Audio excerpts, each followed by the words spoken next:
I was so caught off guard. We're starting with that? We have a never-before-seen clip. Oh, gosh. No, you love this. Come on. Let's talk about it. That's a crock of crap.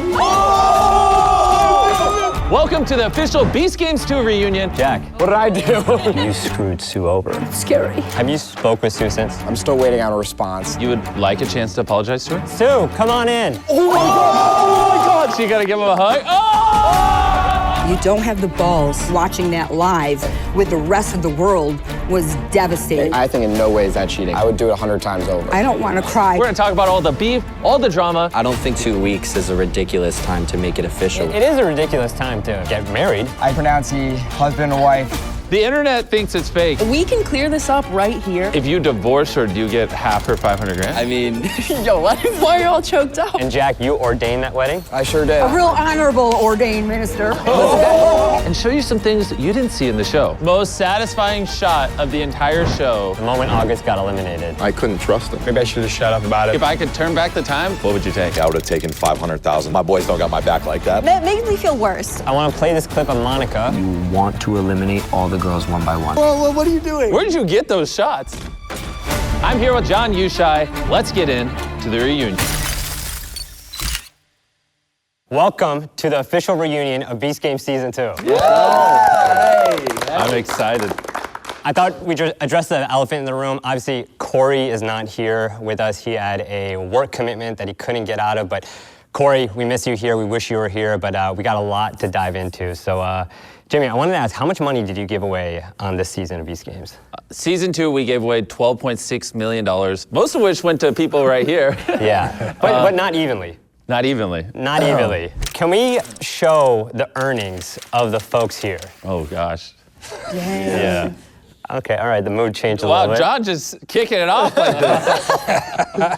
I wanted to spice things up a little bit because I talked to a bunch of you guys before this. I asked you guys who from the finalists did not deserve the money that they took home. Oh my God, we're getting to this already? We're starting with that? The 2 people who got the most votes were Brett and Nick. Oh, that's how the gang over here feels? I'm wondering if you guys could elaborate on that. Come on, guys, what'd you say? I'm just saying, like, the way that it was won was a little, just the dishonesty was the only reason. Can you elaborate on that? I mean, the only 2 people to not take their fair split in the money split was Nick and Brett. Why don't we play a clip when things started to unravel? Wait, I love this. We are all gonna get $100,000 and everybody's gonna be so happy. So happy. If we all do that, we'll all be in a good spot, but this is a real test of someone's character right here, so we will see. It's hard because I want everyone to have a piece of the pie. Do the pieces, though, have to be even? I'm gonna take $250,000. Whoa. At some point, you gotta be a little bit greedy for yourself. Wow. How are you feeling because you told me right before that you're like, they're all gonna take their fair share. Yeah, I mean, I guess I should, after season 1, expect something like that to happen now, but yeah, but that moment, I was like pretty shocked. What do you think though, because why not take the whole thing at that point instead of just 250K? Well, I felt in that time, I'm like, okay, if I take 250K and leave $750,000, I thought that it would be respected amongst my friends that I didn't take a lot more. Clearly, my boys don't got my back like that, but hey, that's, I mean, I've never met people walking up to $750,000 that are very ungrateful, acting like it was $50, but August saw the money and was like taken back. And I know August is gonna think that like, okay, like I cooked my chances, but I feel like my chances dropped because of the reaction of my friends. I mean, hey, these are the same people that were prancing around dapping up JT, saying more money for JC, but I do something, and everyone here knows my story. I have lesser than, and that's not a pity party. I did something for myself and still left a good chunk of change for people that are very fortunate in their regular lives. With what you know now, how much would you take? If I could go and back in front of the money, I would have taken $500,000. No, I'm dead serious. I would have taken. And I think that's smart. Like, I would have taken $500K, and if you got to the box and $100K was still in there, your guaranteed amount. If you didn't take it, that's on you, and that's not on me. Yeah. And yeah, I don't expect to be praised, but I didn't expect to get the hate that I got. I want to hear what August has to say. Yeah, like, if it were me, it's like you should take half, or something like that, so your friends can still get a little bit of money. But then at least like you have a significant chunk that you're kind of like self-eliminating for. And so it was obviously, let me finish. So obviously, no. If I knew phones was next, I would have taken the million and said, guys, I have a plan. And I would have distributed it for the votes to get through. If Nick took the mill and then in the phone game split it evenly, 100K, I'm not voting for that guy. I'm gonna take the 100K. I would have done the same thing. I would have taken 750. I think the thing about the money split, like Nick was kind of the ringleader of that discussion. Like, guys, like I'm gonna be so happy to just go home with 100K. Like, and we're like, yeah, like this is a great plan. And I think, you know, we just felt blindsided by that. Yeah. I want to talk about another pivotal moment during the Cubes game, where it seemed like a lot of things started to unravel. Jack. That's a What big did I one. do? Oh yeah, let's go. We're starting with Jack. Let's talk about it. The laser pointer just shifted from those two over to there. Bring in Sue. I want to talk about the moment where you rigged the card game to eliminate Sue. Using the R word. And I want to play the clip first. Jack, Tyler, and Sue decided to draw cards to determine which of the three of them would be going home. And that's when Jack did something unexpected.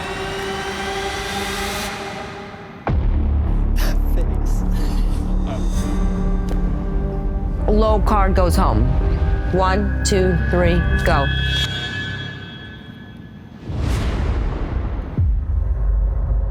Oh, it's me. Oh, Sue, I'm sorry. I'm sorry, sweetheart. I shouldn't have said sweetheart. Yeah. Wow, that's a clip. Wow, that's a clip. Laughing. So we're gonna watch back. Have you spoke with Sue since? I did send Sue 2 messages. I'm still waiting on a response. I think she's seen them. She just has chosen not to respond. Oh, wow. Honestly, in her situation, I probably would have done something similar. But yeah, still have not had that reconciliation yet. And when she didn't know that happened until it aired. She did not. We didn't tell her. No. I actually spoke with Sue after she got eliminated as part of our behind the scenes, and I'm wondering if we could play this clip from my conversation with Sue. I don't know if I want to watch this. Oh, God. I'm just curious if you had this context. They're the nicest guys in the world, and this is a game, and we played a fair game, and I'm going home with no money. So it really sucks. I was hoping at least something to help me in my retirement. You know, I'm 60, so I was really hoping to have something. How do you think about your retirement now? It's scary. You know, like I've always worked 2 jobs. You know, I work hard, I'm a hard worker, but I've never had the money to really, like, be financially secure. So I'm gonna just keep working, I guess. It just sort of sucks. I wanna be able to help my daughter and my mom. And I'm not gonna be able to. Yeah, it doesn't look great now after watching that. I remember I asked you after you made that decision, like, do you worry about being perceived as a villain? What do you think? Like, now, no. I think after that moment when we had that conversation, I did reflect on it a little bit, and I realized like the perception was obviously going to be pretty negative, but looking back, I would have done the exact same thing, even after watching that. I had never met Sue before the show. My life's not going to change with or without Sue in my life. So I was like, I'm willing to sacrifice that relationship to sit here right now. If I had to trade this seat to be friends with Sue, I'm sitting here right now. Damn, I didn't realize you tried to reach out to her. She left her DMs unread? Yeah, which is, honestly, I was hoping to be able to have an open conversation with her. If I was in her position, I'd be pissed at me. But you said you would like a chance to apologize to her? I'd just have a conversation with her, not necessarily apologize for it, because I have no regrets on that. I would do it 100 times over. Okay. Well, I mean, I feel like you could facilitate that conversation. Yeah. It's kind of a shame that chair is left empty. Sue, come on in. No way. Oh my God! Oh my God! Oh, is she gonna give him a hug? Oh!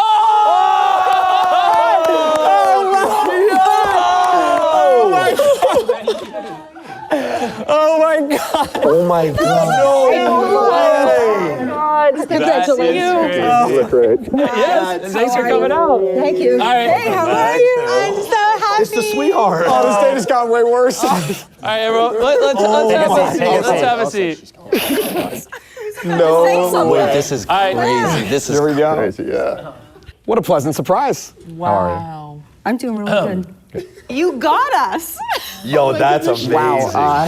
That's crazy. I heard that you might have not replied to a certain someone's DMs. Do you want to tell us about that? Yeah, well, when somebody, I'm all for gameplay. Of course. And I'm from Survivor. It's cutthroat game. I understand gameplay. I actually respect gameplay. Yep. But it's after the game that to me matters. And it's on a human level that when you do something against someone and you actually destroy their dreams, oof, and you don't have the balls to let them know ahead of time. I signed a contract that said I wouldn't say anything. And you don't have the balls to let them know that you sort of burned them in a different way than what you expected. Yeah. It's very hard to like talk to them. And I understand, but once again, we all signed a contract. I signed an NDA that says I'm not going to say anything. And I talked to people in my life, and they told me, do not say anything to her, have that conversation after. And literally at 4 a.m. on Wednesday, when the episode dropped, you saw I sent the message. So what people did you talk to, seeing that you signed an NDA? I talked to people that were in the game. Oh, and what did they all tell you? Don't say anything. That's such a lie. That's not true. That's not true. Were you there for that conversation? I've spoken to people who have told me Well, otherwise. I had the conversation with them. Okay. I've spoken to other people who told me otherwise. Can you please name them. Yeah, I feel like thank you. We said thank you. I appreciate you guys. I remember us saying, I think you should say something ahead of time just so she's not blindsided. That's my memory of it. That was one of the hardest things that I had to endure. I understood that, I was knocked out of the game. And the one thing that I did say, and you were there, is that, I want to have a message sent out to all of the people, especially the young children, like my grandson's age, that we're all going to play games in life, okay? We can't win every game. But what matters is that you show up, you go all in, and you play with integrity. And that's what makes you a winner. That's how, that's how I feel. I played the game with integrity. I was willing to walk out and handcuff myself because I believed I lost a fair game.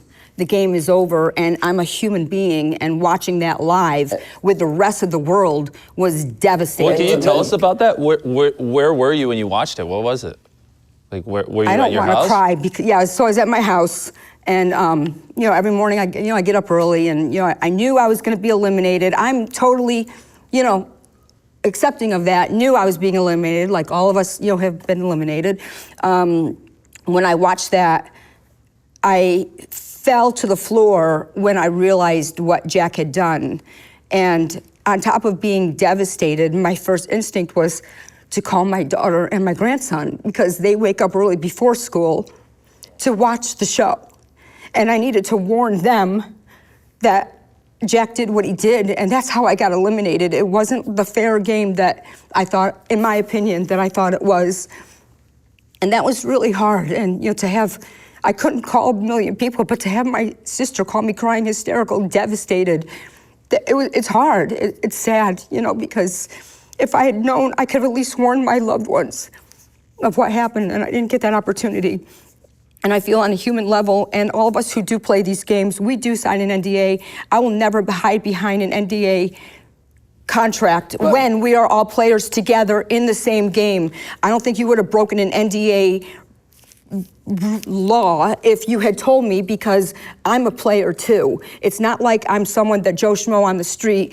I was playing with you in this game, so I don't accept the fact that you're hiding behind an NDA. But at the same time, you can talk to every one of these contestants that knew about it prior, because I talked about it to them in this game.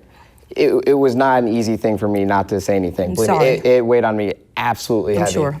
And I told him to play. So when I saw you 4 days prior at the party that I saw you 4 days prior, and I did. You couldn't even look at me, and I couldn't figure out why you couldn't even look at me. I looked at you. We had a great conversation. We talked. We took photos. We had a good time. We were at a New York City watch party together for episode 4.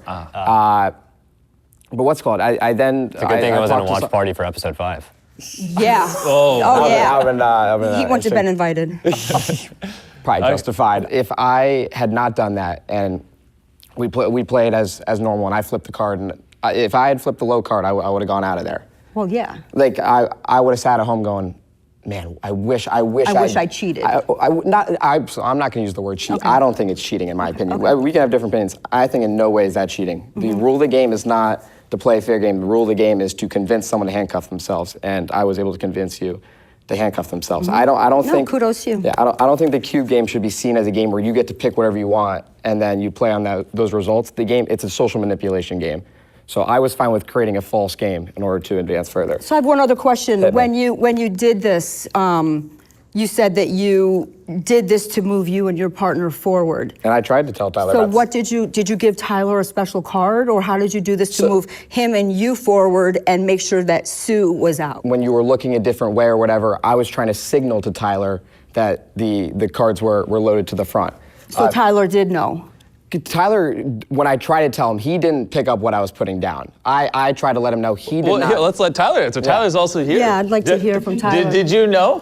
No, like he tried to signal, but I suck at reading lips, so I had no clue what he was trying to say. And I believe you. I believe you. And and to be fair, you flipped over an 8, right? Yeah. So when it's not even like you flipped over an ace or a like king. if I would have known, I would have picked from the left side because he said he stacked the 2 highest card there, but I picked from the right side. Yeah. So when I flipped my card over, I saw Sue's card upside down, and I saw the bottom right number say 9. Wow. And so I saw thought his I was face. eliminated. It was legit. That's I when saw you see his me say, face, like, and oh I my think, God. Yeah. Wow. Because I thought I was eliminated, but I took a couple seconds, and I was like, oh wait, it's a 6. And I was like, oh my God, that was so close. That was almost a $5.1 million decision for you. Yeah, like I was pretty stressed, but then I realized it was a 6, so. Wow. And as you saw, Tyler and I had a relationship since the start of the show. I would consider one of my closest guys. And I knew you were a social threat to win this game. Because think about it, every single person here loves you. Mm-hmm. They still love you to this day. You absolutely have the capability to make it further in this game based on your social connections. I watched on Survivor 47, I watched it with my own 2 eyes. And you saw what happened with all the people that betrayed me on 47, right? Yeah.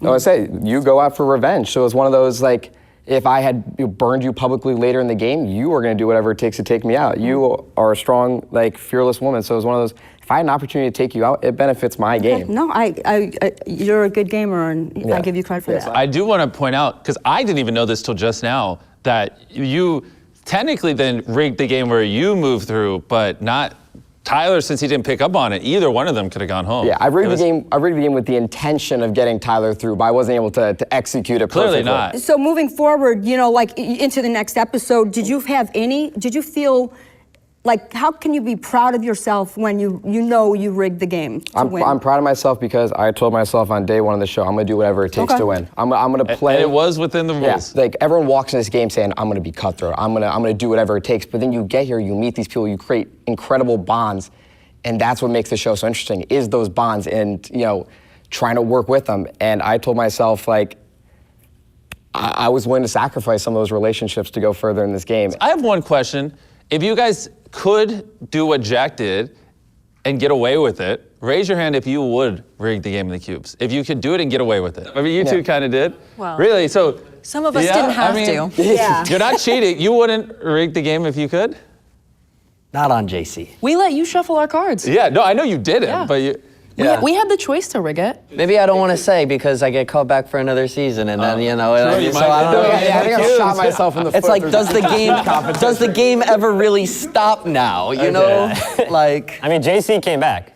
He did true. And ended up in the cube again. Yeah. And and brought all that social credit with him. So maybe some of the things. But I would like to say that the winner was the most ethical and honest player in the game. Wow. In my opinion. That's a statement. Wow. That is a statement. Do you guys agree with that? Yes. Do you agree with that? I think I could. The most? The most ethical and moral? I think him and Corey were, yes. Yeah, I think him and Corey. So good guys can finish curious what first. August thinks. Honestly, you don't need to cheat to win. Do you think he was the most honest and ethical? In the words of Sue? I mean, it's hard. I mean, if you're gonna have like a ranking system, I think, like you said, I think Corey was very honest and ethical. I think you were. I think Corey couldn't hurt a fly, I will say. Yeah, I'd get the edge to Corey. I gotta stand behind Hannah forever.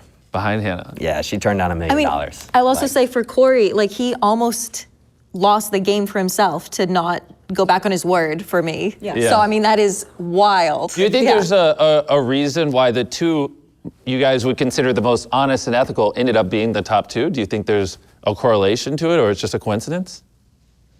Well, it was a lot of voting, and Yeah. like Tyler got through without having to spend any money because we all love him Because so he didn't much. burn anybody. I wouldn't say he didn't burn anybody. Well, there's different types of burning. Wait, who did he burn? Who did he burn? there's a moment that I want to talk about in the finale, but because I believe in fresh beginnings, forgiveness, Sue, is there anything that Jack could do to gain your forgiveness or gain a new chapter in your book? I mean, I've so moved beyond Jack. Like, there's That's fine, yeah. nothing. I mean, I don't hate him. he's not the type of person that I would want to surround myself with. It's not the type of person I would hang with. Like, I'm willing to take that on the chin, and if I give a second, I would like say something. Like, I'm gonna step up, and I'm not gonna apologize for the move, but I'm going to apologize for not telling you beforehand. Because listen, once again, you can say I was hiding behind the NDA. That was not my intention to say it like that. You do not have to forgive me. I'm not asking for your forgiveness, but I'm glad we got this conversation. Like, I am sorry for not, like, making you endure that in front of your family and friends. If I was in your situation, like, looking back, I do feel terrible, because that I don't want people to experience that. I don't want people to experience, like, my actions hurting them and like, your friends and family. So if I could do it all over again, I would tell you beforehand. I would still do the cube thing, but I did not want to hurt you with my actions outside of the game. So for that, I know you don't have to forgive me, but I just wanted to take the opportunity to say, like, I am sorry, and you, like, I have learned a lesson in this from this. Good. Yes. Perfect. Seems like a good place to move on. Bring us both back on season 3. Please bring us back on season 3. Are we gonna be allies? Or are we gonna work together? Or are you gonna come? Oh yeah, I'm gonna be your best friend. I forgive you. I forgive you. She's gonna have a third deck on top of the second deck. Oh jeez. All right, let's move on. I think there's a lot. I appreciate you guys being so open and transparent, having the conversation. I want to take you guys behind the scenes or our Beast Games reunion shoot, because we set up this entire space from scratch. We flew all the way to Greenville, we got the lights, the setup, and everything, and it would not have been possible without the help of today's sponsor, Linktree. Over 70 million people use Linktree, including MrBeast, because Linktree is more than just a link in bio tool. In fact, we use it for so much, from featuring my BTS videos with Jimmy in this carousel to my free YouTube growth hack pack, where you can get my best tools, tips, and templates to grow on YouTube just by going on my Linktree. And what I love about Linktree is that they're always adding new features, including a new one that lets you put in a YouTube playlist that auto-updates with the newest videos as you upload them on YouTube, so you don't have to do a thing. Plus, viewers can watch your videos right within your Linktree. That, on top of the fact that you could customize your Linktree to your brand within minutes, track analytics to see what's getting clicks. I mean, it's such a no-brainer to try out Linktree, especially because now they're giving a special deal just for our viewers and because you're watching this. So check out this link below or go to this QR code, and thank you again to Linktree for sponsoring this video. I actually want to talk about the $10 million coin for a bit. Let's play the clip when you reintroduced it. And Jimmy, I'm curious why you brought it in earlier this season in episode 4 instead of the finale from last season. Inside this case, you might remember this from season 1, is a coin. A $10 million coin, to be precise. Oh, And so, JC, if you make it to the top 6, I will let you flip this coin to double the prize pool to $10 million. Wow. Oh. What's going on in your mind? Oh, yeah. Leverage. Love that. Oh, crazy. Dude, Jeff was so mad. Tell me about the $10 million coin. Like, how did you come up with the idea? Like, I mean, every time you bring that into play, you're about to lose a ton of money, potentially. Like, yeah, well, one of the things, I mean, I loved how it played out in season 1. One of the sad things is it's so deep in the show, not everyone knew, you know, and like, so I wanted in season 2 to bring it in earlier so people, A, would know about it more while watching the show, and B, it can just kind of become more of a strategic thing. And then truthfully, C, Gage hitting that in season 1 hurt, like that $5 million. And so I was like, I also want to have the opportunity to buy it off them, you know, so maybe we could have a show slightly on budget for once. And so just kind of, but the big one is like a lot of people, you know, who watched some of the earlier episodes in season 1 and maybe didn't finish it, like they didn't even know we gave away $10 million. And so that was a big one. It's just having it be like more of a through story instead of just jamming it at the end. Yeah, no, I thought it was such an interesting dynamic. Monika, obviously, that changed the game quite a bit for you when JC gave you his coin. What were you thinking when you got that? Was it, you were like, leverage in your own sense? In the cubes, I want to I want to ask if you remember this, but you asked Jim and I how we both actually felt about the coin. And, you know, he was extremely enthusiastic and he wanted it super bad. And the entire time he was asking for it. I was trying to get the coin. That was all I did in the If Jim queues. wants something, you know, because he'll say it 30 times. I was trying to get JC to give me that coin. I wanted it. And you had asked me how I felt about it, and I actually put my hands up and I took a step back and I said, I want nothing to do with it. I was not expecting JC to give me the coin. I thought it was a lot of responsibility. Obviously, you kind of have to play your cards right with the coin.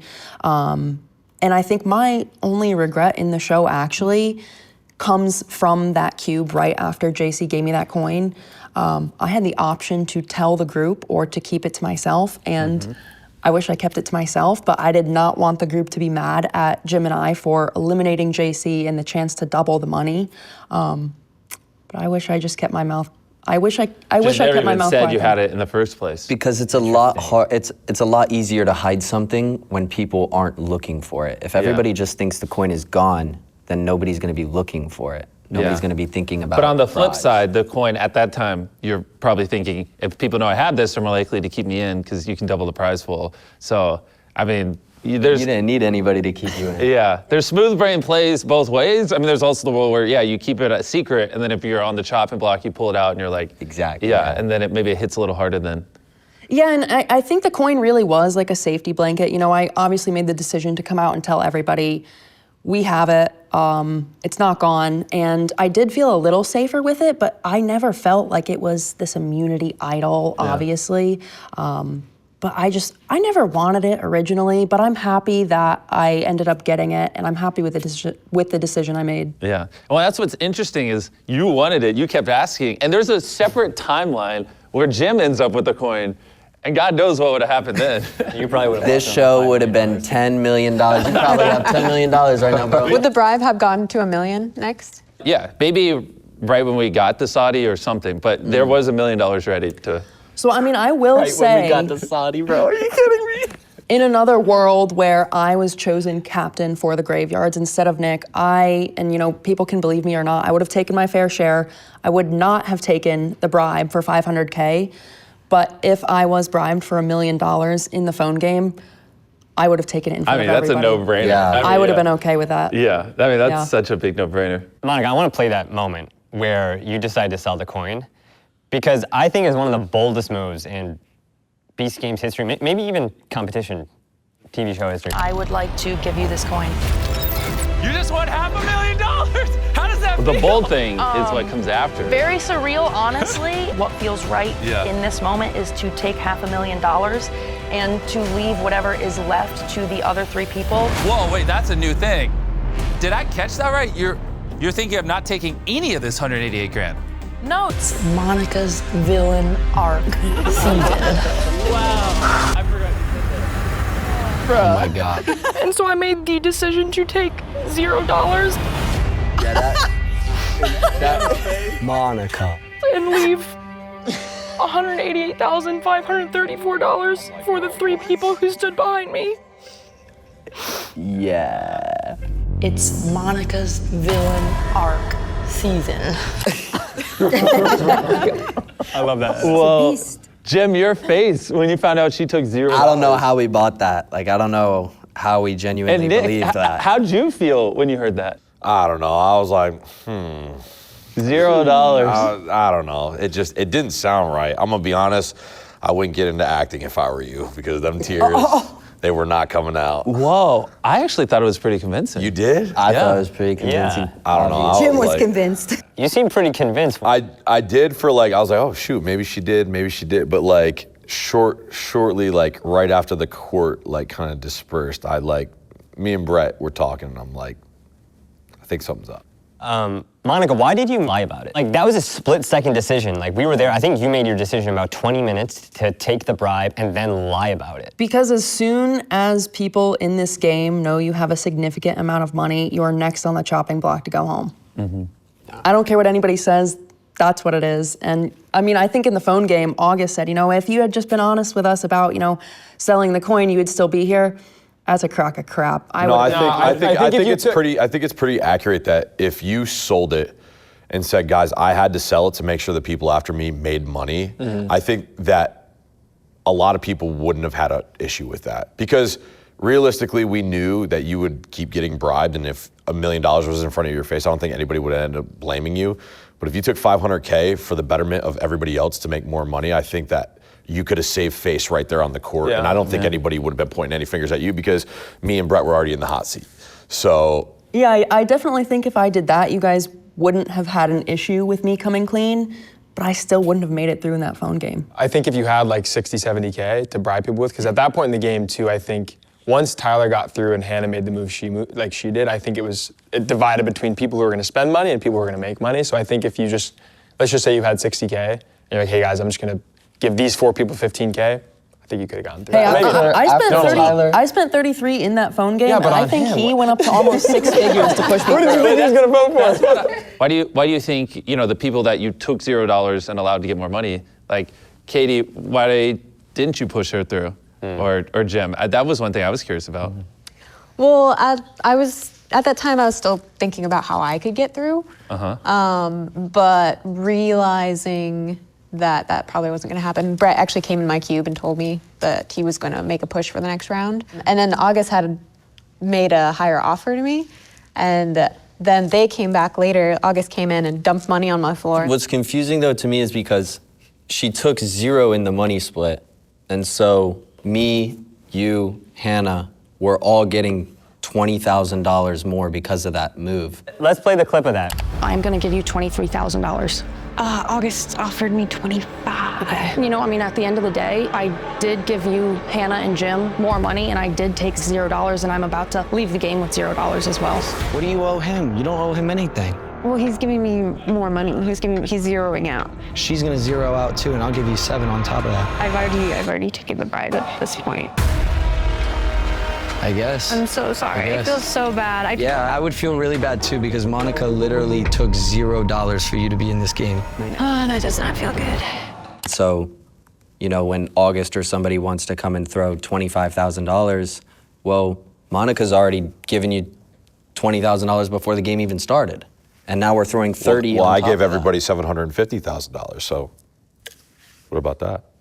I don't have $750,000. What are you talking about? I'm just saying, amongst people, I let people make money. No, too. we were all gonna get $20,000 less because of you. We got $20,000 more because of you. So He does have a point. I don't understand why She's got $500K, I mean. Yeah, but it doesn't change the gesture. I don't know why we would vote for somebody that, no offense, it's just game, you know what I mean? But why would you vote for somebody that took money from you rather than somebody who gave you money? And that's why I felt horrible about it. Obviously, I cried. Yeah.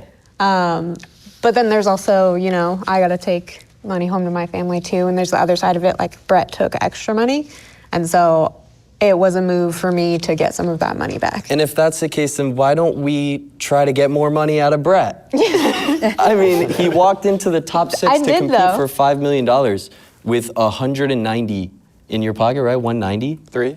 Yeah, 193. Brett, you're awfully quiet right now, man. I want to talk about the moment where, I think it was, Jimmy, 3 hours that Brett took? It was a long time. It was 20 hours it took Brett to make a decision. That's what it felt like. It was actually the We're still waiting on the decision. He hasn't even decided yet.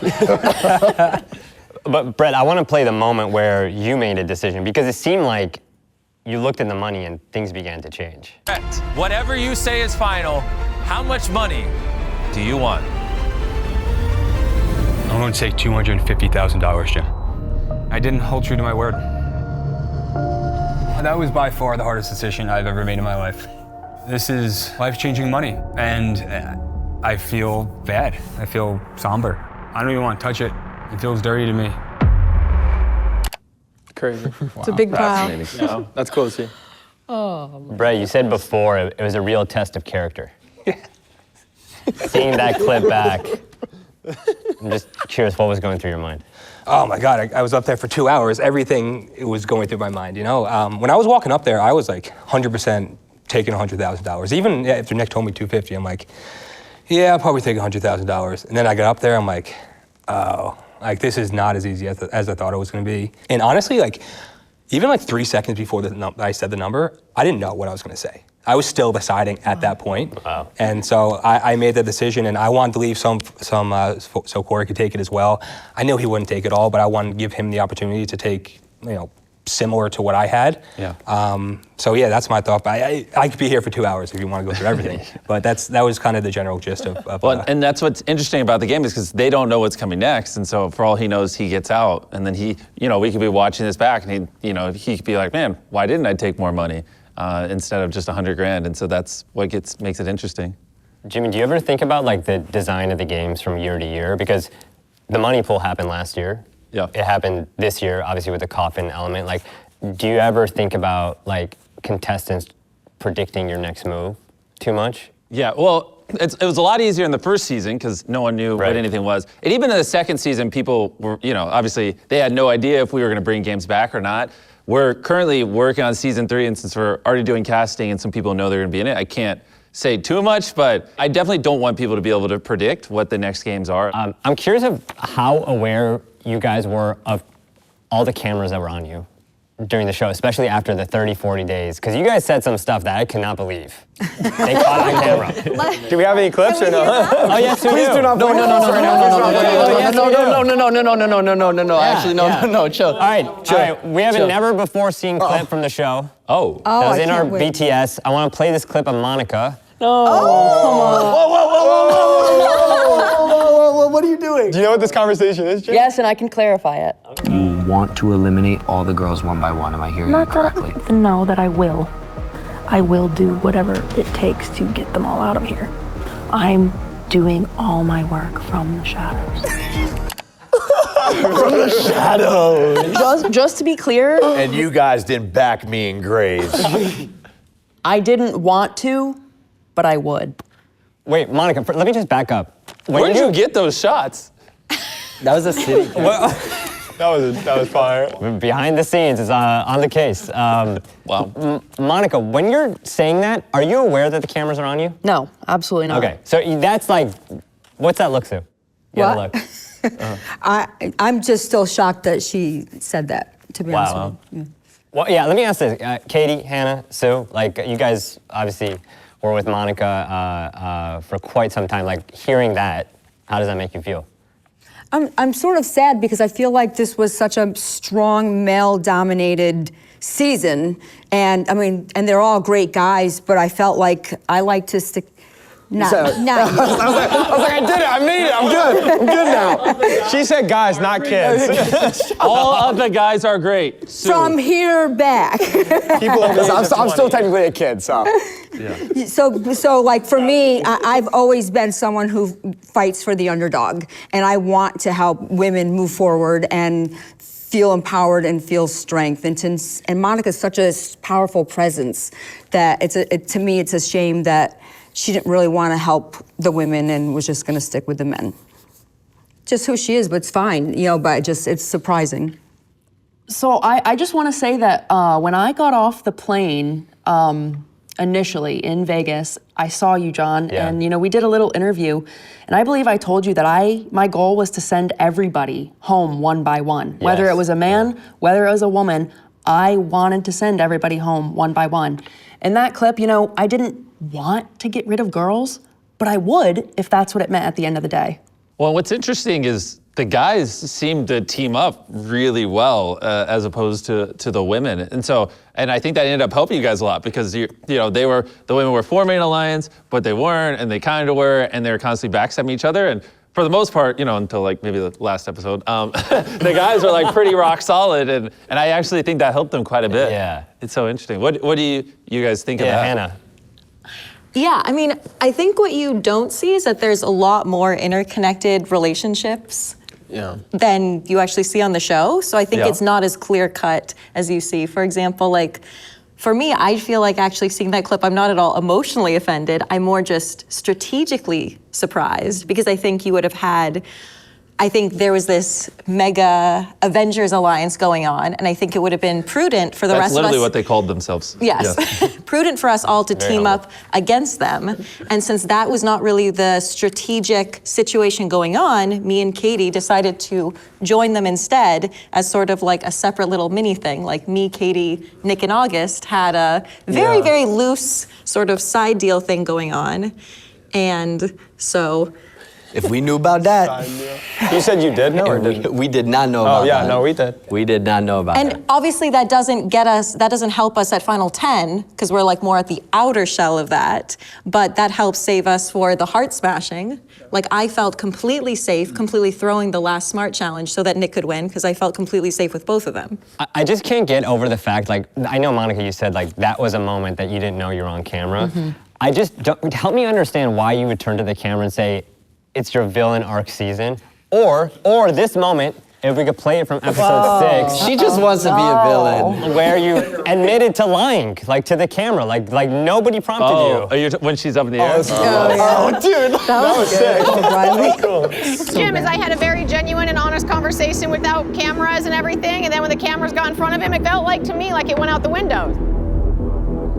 You're saying Jim, when the camera's on, is different? Yeah. If she can save Jim, I will save Tyler. You know I've stood by everything I've said here. I'm gonna keep doing it.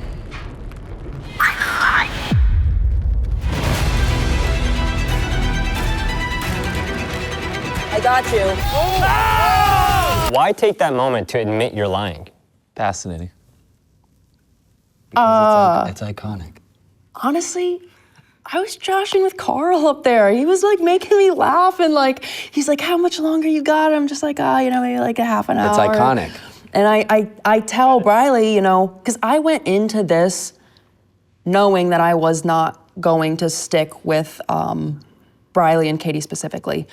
And, I had told her, hey, I'm gonna keep you safe. And I think I turned one way or the other, and I'm just telling Carl, like, I'm lying, and like, yeah. That's how it came out. Wow. Yeah. Oh, that was a line to Carl. It was. It was iconic, I will say. It was you iconic. delivered a lot of lines. Come on. A lot of moments. A lot of you guys here did. That's why you're here. Jim, I'm curious about that line from Briley where she said she had a more genuine conversation with you off camera than on camera. How many of you guys felt that Jim was more genuine off camera than on camera? I mean, when you're in the middle of like a challenge and MrBeast is screaming, $5 million. Like, yeah, I'm freaking out. I'm excited. I'm the 8th person in a money split, and there's 188K. Like, that's exciting. That's really good. Like, I'm not gonna shy away from enjoying the moment of being a part of this experience. Like, I don't even think I ever said thank you. Oh, no worries. For everything, I guess like it could be taken like I'm playing up my reactions. I'm really not. I'm just living in the moment. I was genuinely living my dreams. I was genuinely having the best time. I have to say, I thought you were hysterical from start to finish. I was having the best time ever. Like, it was the most amazing thing. The nice thing with Jim, too, is sometimes, like, he'll just say what everyone's thinking, but no one wanted to say it, so it was always nice. I mean, like, dude, I've been watching Beast videos so long, man. I've been watching these videos forever, dude. So, like, to finally be in, like, the biggest project, to be in Beast games, and to make it as far as I did, bro.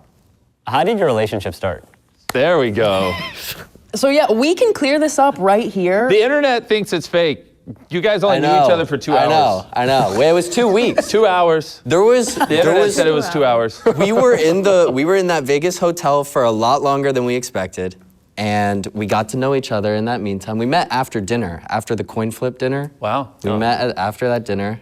Do you want to explain the story? You're more elegant than me. We'll just give you a really clear timeline. We did not know each other before the show. We met on, I think, day 2 in Vegas. We were coming back from the dinner where all 200 contestants were invited. I told him his flannel was on inside out. He turns around, he gives me a really cheesy smile, and it was at that moment where it was just over for me. Yeah. We start talking. And I said, I guess it is. Yeah. We start talking. That was the line that wowed you? I nailed that line. I nailed that. I'm telling you, I nailed that. I remember knowing that. I'm writing that one down. I was cooking with that one. Yeah, so we start talking over the next couple days, and then it was only after episode 2 where we had gone our separate ways in the challenge. We had come back, and I believe that was 2 weeks into filming, where we had then made it official. So it wasn't 2 days, it wasn't 2 hours, it was 2 weeks. And in Beast City, 2 weeks feels like 2 months. Yeah, for real. It really does. You have no phones, you're just you and me hanging out in the city, no distractions, no jobs or work or anything like that. Yeah. So when you have that much time to spend with someone, things can move pretty quick. And I honestly don't feel like 2 weeks is a ridiculous time to make it official with someone.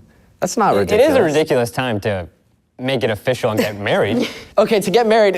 So let's play a clip Oh, God. of when not only you got married, but your parents came to Beast City and you guys introduced yourselves as husband and wife. At common law. Tim's like, yeah, we got married. And the parents were like, I was like, yeah, I mean, they did. Married. Yeah, we're married. For real? Yeah, we did a marriage thing. If she loves James, I love her. Wow. Like, this is the storyline so many people have been following. I'm like, what are their parents gonna think? I love it. Yeah. That face. I love it. Great. So I think that marriage was when everybody was at Fiji, so maybe 3 or 4 weeks, something like that. Okay. And Jack, you ordained that wedding? I sure did. I ordained myself as a minister when I turned 18 because, you know, as every teenager, when they turn 18, they look up, what can you do when you turn 18? The first 3 things were skydive, buy a lottery ticket, and get ordained as a minister. And once I got those 2 done, the only logical step is to get ordained as a minister. Oh, so you were ready before Beast Game? Oh, I was ready. That was like my 4th wedding at this point. Oh, wow. Yeah. And so, if you divorce her, do you get half her 500 grand? Ooh. I don't know how it works. I know it's technically a common law marriage. So it's technically a common law. If she won the $5 million and you divorced her, would you have gotten half? Was this like the long game, Jim? We'll have to wait and find out. No. But I mean, yo, what is this? Why are you all choked up? What's happening? You're waiting a long time to answer, Jim. That was not the game plan. That was not the game plan. That was very convincing. That's obviously not the game. No, it's so ridiculous. Well, because they sign agreements that say they can't split the money, but maybe that's the loophole: is you get married and then divorce, and then there was no. And then maybe that's their insurance plan. Honestly, we were just having fun. Like we were just having fun. It wasn't like. I didn't think, like, people on the internet were looking at it like, what is this? Like, is this some kind of, like, we were just having fun. Like, people were bored in this city. We were looking for something to do. Just having fun, getting down on one knee. Yeah, it was like... Bringing in an ordained minister, just having fun. Up to that point, that a was real like, honorable ordained minister. I have my ordained minister's I have it framed in my backpack right now. Chad, do you want me to go get my ordained minister's license? We believe you. Yeah, we believe you. The wedding was a public display of affection, and I think we just wanted to be the first ones to do it, to get married in this city. It was a good time. But it wasn't even our first. You just wanted to be the first in Beast City, not to express your love. Like it was fun. It was cute and it was fun. We don't have like a legal marriage certificate, but like. You should double check that. For us. Listen, I signed a couple things. Do you ever expect a couple to get married when? No, I mean I wasn't even there. Yeah. Until I saw the footage, I was like, oh, they're just joking. I mean, we have a Lego ring and a piece of string. Like we're obviously like eventually, hopefully, like we'll do it for real. Do you feel like he's walking it back? Yeah, I feel like he's ripping up the marriage. He's really walking it back here. What do you think? You think I'm walking it back? I will say we did not sign a prenup. We did not sign a marriage license. Okay. But so we have an ordained minister and written vows and a ceremony of marriage. Look, he's the lawyer. That's common law marriage. That's common law. If we hold ourselves out as, I think we're technically married in 6 states. I mean, we do share an apartment now, so. Oh, you guys live together. Yeah. So all right, give us a life update. Are your parents? Are you guys still together? Yes. Yes. Is it fake? No. But the guy on Reddit said it is. That's what they always say. You know that, Jimmy. So the Beast Game subreddit is pretty active and has a lot of thoughts about you guys. It's 10 times more active than season 1. It's pretty crazy. It's wild. Shout out to the subreddit. Here's one of the most upvoted posts in the past 24 hours since the finale. If we could pull up this. I know what this one The Target photo? Oh, I posted that. What? 1,000. Was that you, Jack?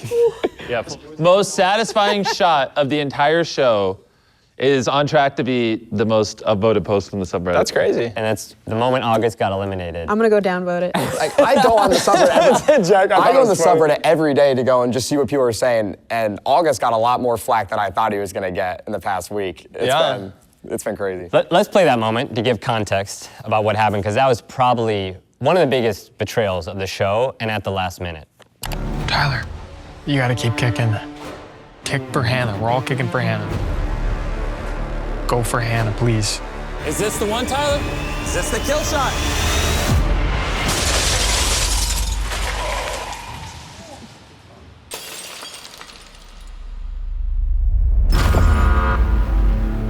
I don't know why that had to happen that way. I mean, we went through the whole game together. Okay. That was the last thing I was expecting. I'm sorry. It's on your cue. Love you, man.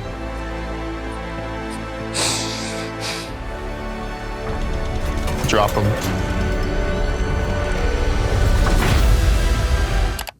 John, boy, all right. That was intense. Where are you No, going? you with love this. Come on. I mean, How do you love this, Jimmy? Tyler, you're the big winner here, but you've been awfully quiet. We've heard you as a nice guy, and all, but that was a pretty bold move there to go against your buddy August. Like, what was going through your mind there? I also want to state, I was flabbergasted. It was when that so happened. quiet. I was like, oh my gosh. I would have bet $1 million that he was going to kick at Hannah. And then I was so caught off guard. Like, tell us all about it. I'm so I mean, there's a lot of things going through my head at that time. Obviously, seeing Hannah cry wasn't easy because we're all going for her. So I wanted to be a good role model for my boys. So I wanted to switch it up. And additionally, what was going through my mind is at this point in the game, I couldn't trust him because he was quick to throw Nick under the bus after the money split with what he said and then the crap he was talking on him. So my thought process was, if he's quick to do this to Nick, his #1 guy, then what is he willing to do to me moving forward? And that was a risk I wasn't willing to take. I guess I feel like the whole Nick thing, like he's talking about after money pull.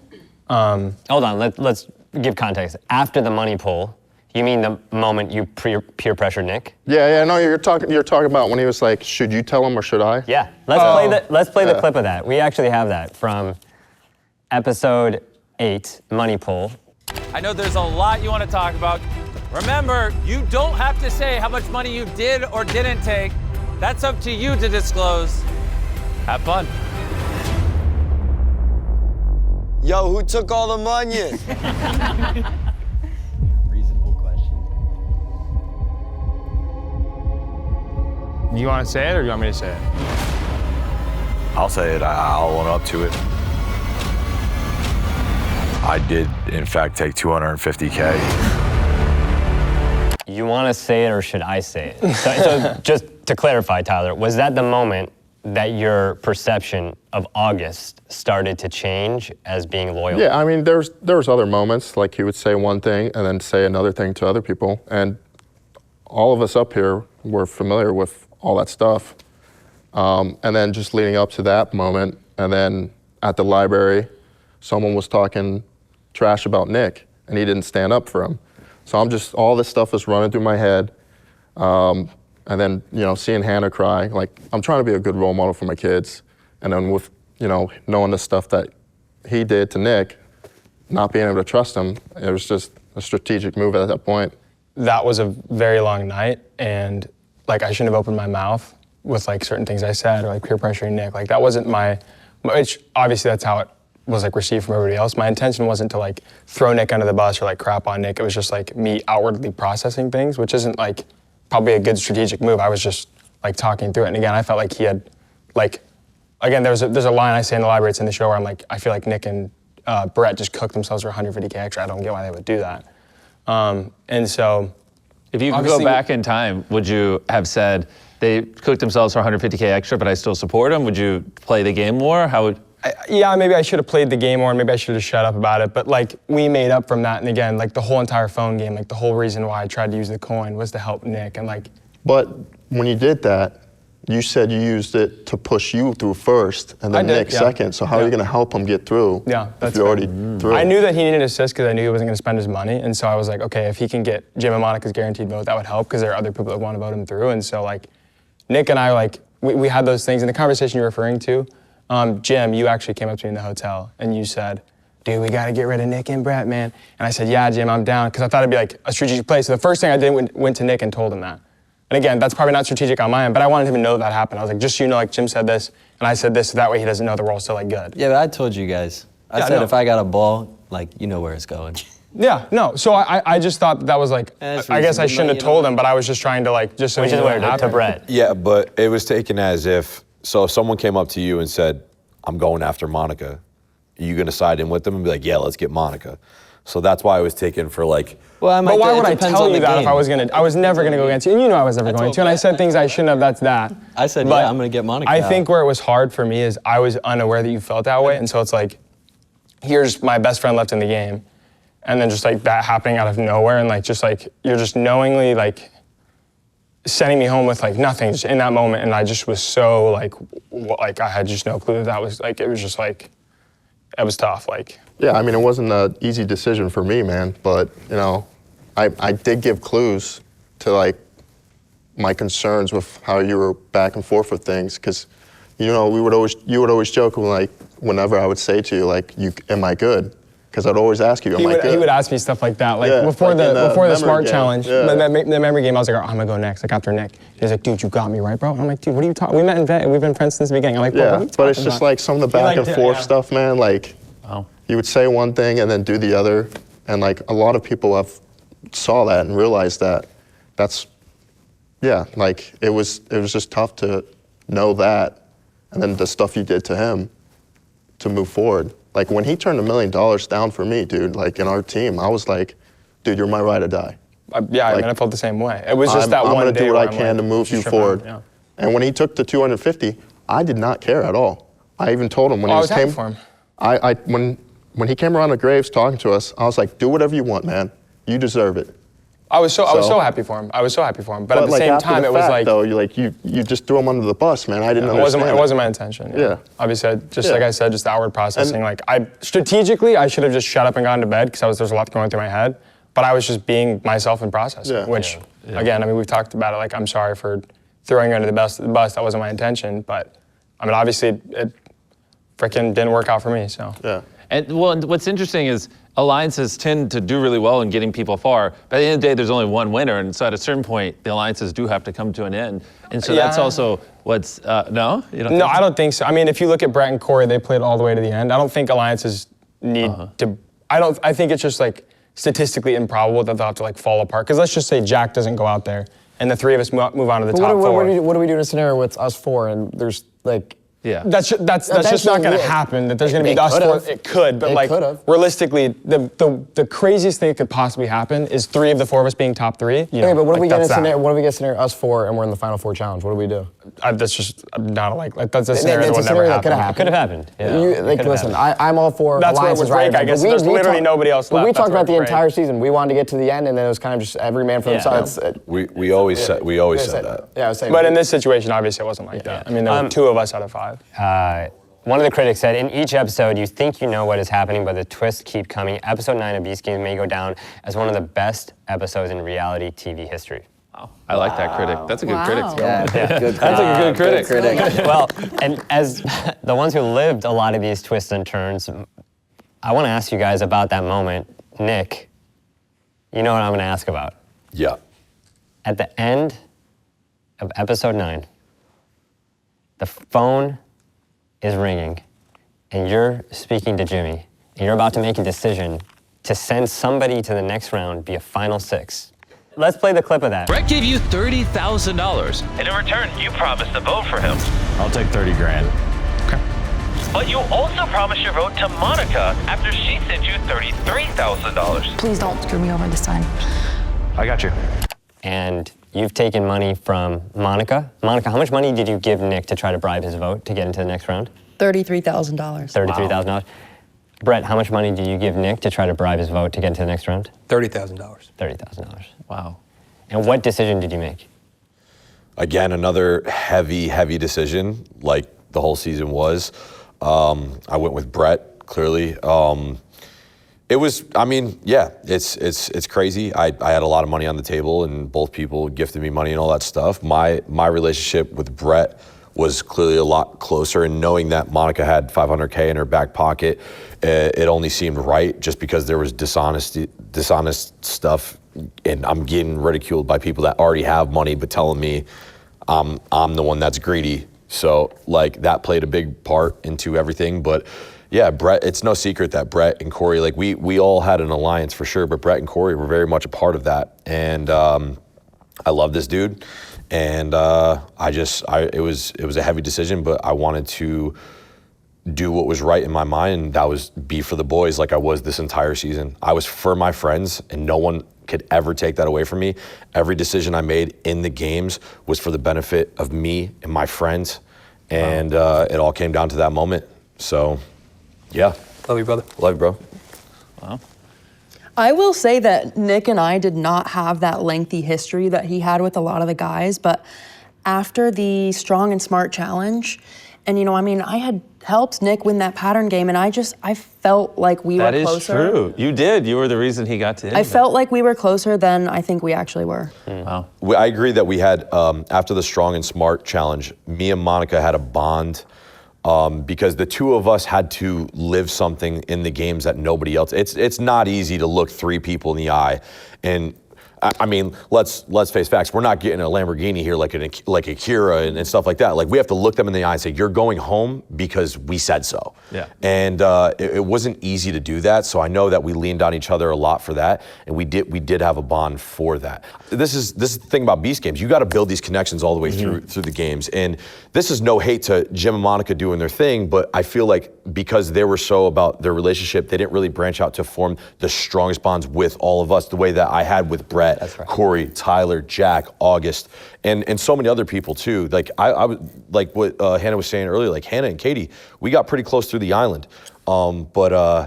This is Beast Games. You got to form these connections. You got to be able to whatever. So I could look back and say, yeah, Monika really did help me out with that last chunk of the Smart Challenge. But it's just the bond that I got with this guy right here was a bit stronger, and that's why I did what I did.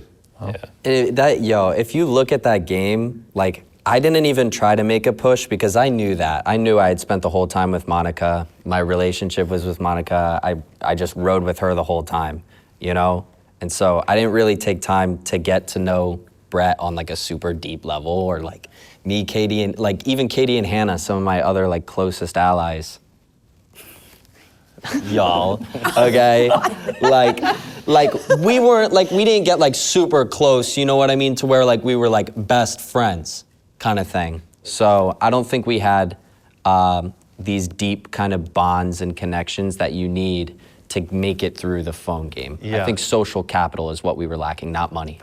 I find this very interesting. So if you could talk to people who are going to compete in season 3, it sounds like some advice you'd give them is build really deep connections early on. Be friends with everyone. I would say build real connections, because all the phony stuff's going to get sought out. If you're a friend to everyone, you're not a friend to me. I feel like a lot of people will see if you're trying to be that guy where you're friends with everybody and telling everybody what they want to hear. That's all going to get caught. You got to form real friendships. You got to surround yourself with like-minded individuals with the same common goals. So you're saying it's better to be really, really close with theoretically 5 people as opposed to kind of close with 20. Yeah, it's no coincidence that Floor 2, the Avengers, made it as far as they did because we had that bond. We all were playing to win. We wanted to make it to the end.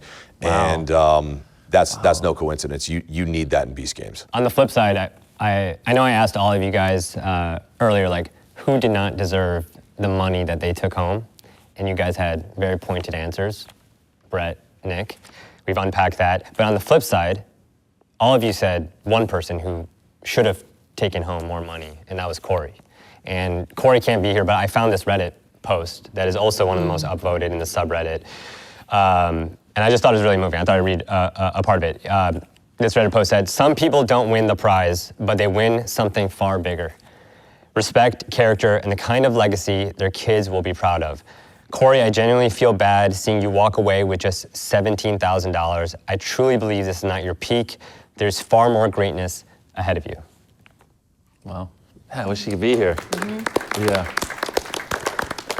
Corey, I know you're at work and you tried everything to be here, and I just wanted to share that on the behalf of all the people that are rooting for him. I wish if he was here, I'd ask him, does he regret not taking the $1 million? Yeah, especially with 3 kids. I mean, is there anything we didn't hit that you guys want to talk about? I don't know. I just, again, want to thank Hannah so much for turning down $1 million for me. And I feel so bad that you left with nothing, but. I regret none of it. I cared about winning and not the money at all. Like, if I could come in and just sign a contract and say, I'll make it to the end and won't win anything, I would. Because that's what. That's right. Hannah plays Survivor on her free time and Yep. Love of the game. Do you, the 16 block pattern that got you out, do you know it by memory now?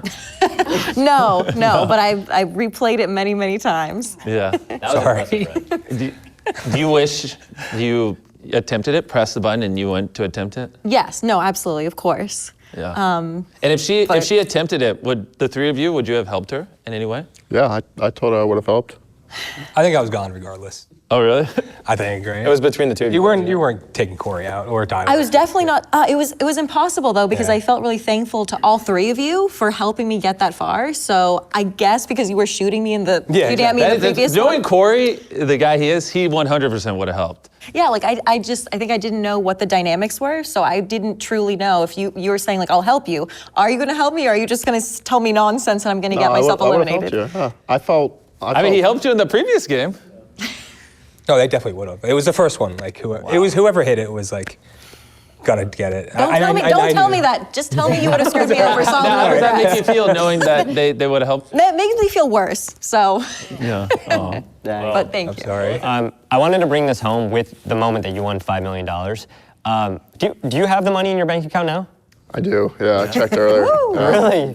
You want to pull it up? Can I see it? My phone is over there. Yeah. Well, I think we have a video of it when. I think we have the video. Oh my God! So, oh my God! As you wired him the money this morning? Yes, we obviously we don't pay winners until the episodes air. We waited until Tyler showed up here today to send him the $5 million. I made sure Sanan over here had his reaction. So if you want to hit play, this is when the $5 million hit his bank account. Is it there? It's there. Golly. That's so crazy. Let's see it. Yeah. That's so crazy.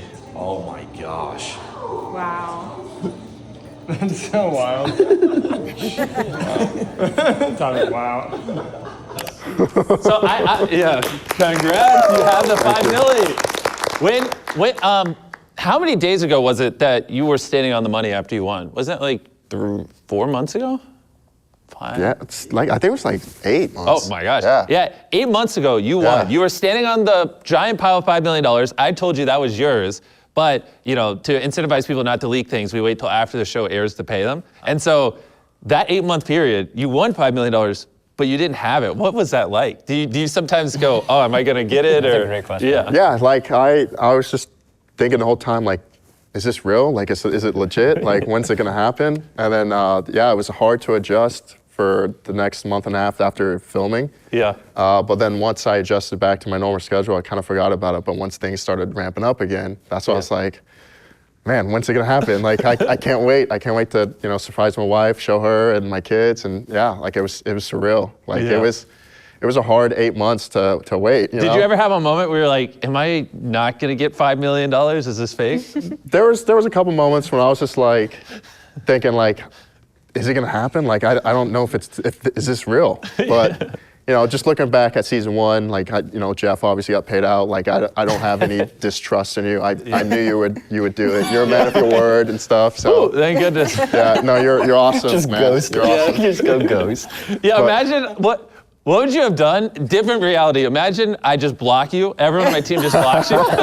Or just like, yeah, that never happened. What's funny is like the day that the finale aired, I was constantly checking my bank account just to make sure I gave you guys the correct info. Oh, wow. Because I was worried I fat fingered a number because I didn't see it in there that day. So I was like freaking out. I was like, man, did I fat finger a number? Like, what if it went to a different account? Like, will I ever get it? So you see Corey at the Lamborghini guys, he actually sent it to Tyler Conklin, director. Oh, shucks, wrong Tyler. There's too many Tylers, right?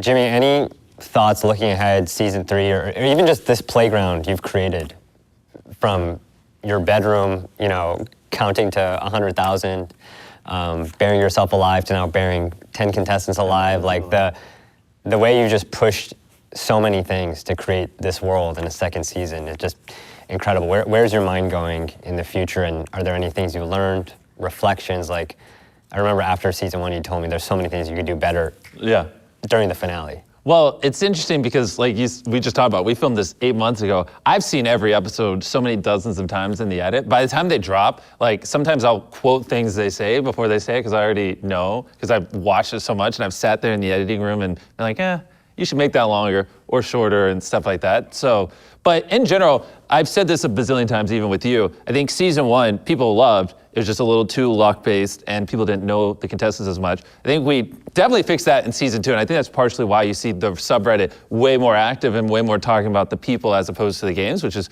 very nice.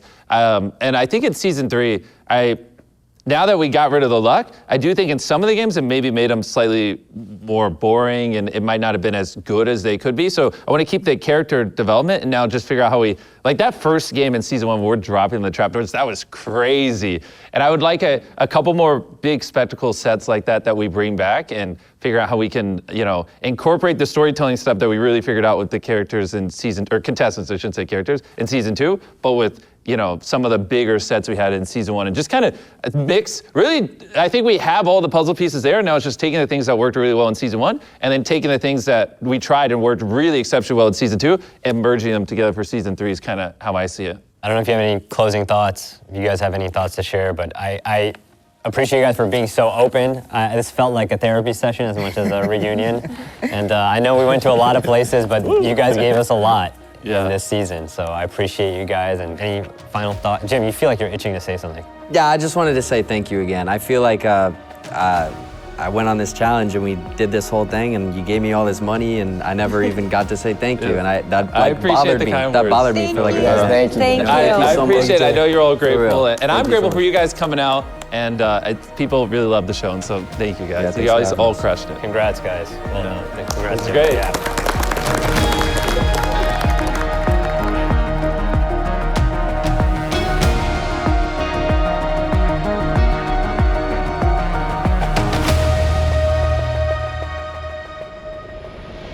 If you like this video, you're gonna love the next episode of our original docuseries, 45 Days with MrBeast, which are the extended cuts of my behind the scenes with Jimmy, from his YouTube shoots to Beast games and everything in between. So I wanna show you a first look at the trailer for our next episode after so many of you guys commented about loving the last one that we posted. So subscribe and ring the notification bell so you don't miss it. All right, here we go.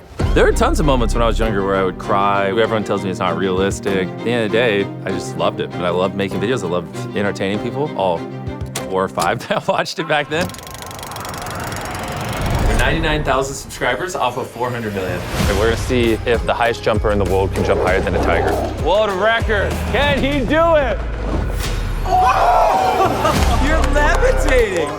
We're on set of one of Jimmy's most expensive videos. He's giving away this private jet that's worth over $2 million. If he goes another 100 days, I'll give him $500,000. No. Are you doing another 100 days, or do you want to go hang out with your family? My schedule is literally planned down to the minute. Jimmy is already sprinting to his next video. We're in a thumbnail shoot. They're spending hours getting everything set up. How much money do you think all the gear here is worth? It's definitely north of $5 million. How many cameras have you used on a shoot? We were at about 350 individual cameras. Welcome to Survivor, welcome to Fiji. Jeff's been doing Survivor as long as I've been alive. They've taken this genre and just steroided. This is how I think Jimmy sees me. No, I see a little more bent over. Yeah. Did you ever think you'd die when you were doing your YouTube videos? There's 20,000 pounds of dirt on me, and if the coffin broke, I was dead.